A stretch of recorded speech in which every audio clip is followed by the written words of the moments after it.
আপনি জানলে অবাক হবেন, বর্তমান সময়ে একটা ছেলে পক্ষ আর একটা মেয়ে পক্ষের মধ্যে যখন বিয়ের কথা হয়, তখন ছেলের মা কি বলে জানেন? আমরা শুধু আপনার মেয়েকে চাই, মেয়ের সাথে আমরা কিছুই চাই না। এইরকম মিষ্টি মিষ্টি কথা বলে মেয়েকে বিয়ে করে তাদের বাড়িতে নিয়ে যায়। তারপর মেয়ের শ্বশুর বাড়ির কিছু আজাইরা মহিলা আছে, তারা এসে মেয়েকে জিজ্ঞেস করে, বাবার বাড়ি থেকে খালি হাতে চলে আসলা, কিছুই আনলা না?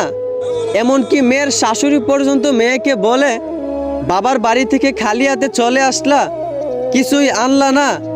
কোথায় থাকবা? কোথায় তোমার জিনিসপত্র রাখবা? অথচ বিয়ের সময় মিষ্টি ভাষায় বলেছিল, আমরা শুধু আপনার মেয়েকে চাই, মেয়ের সাথে কিছুই চাই না। আর এখন মেয়েকে নিজের বাড়িতে এনে খুঁটা দিতাছে। কত বড় মুনাফিক একবার চিন্তা করেন। আমি বলি কি, ও হয় পুরুষ?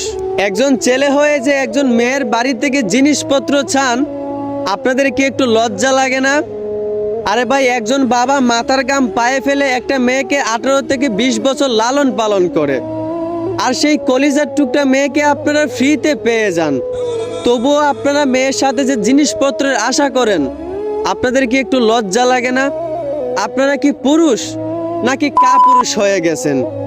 একটা কথা মনে রাখিয়েন, যেই পুরুষ তার শ্বশুর বাড়ি থেকে জিনিসপত্রের আশা করে, সেই পুরুষ কখনোই বিয়ে করার যোগ্যতা রাখে না। যেই মা বাবা তার ছেলের শ্বশুর বাড়ি থেকে জিনিসপত্রের আশা করে, সেই মা বাবা কখনোই প্রকৃত মা বাবা হতে পারে না।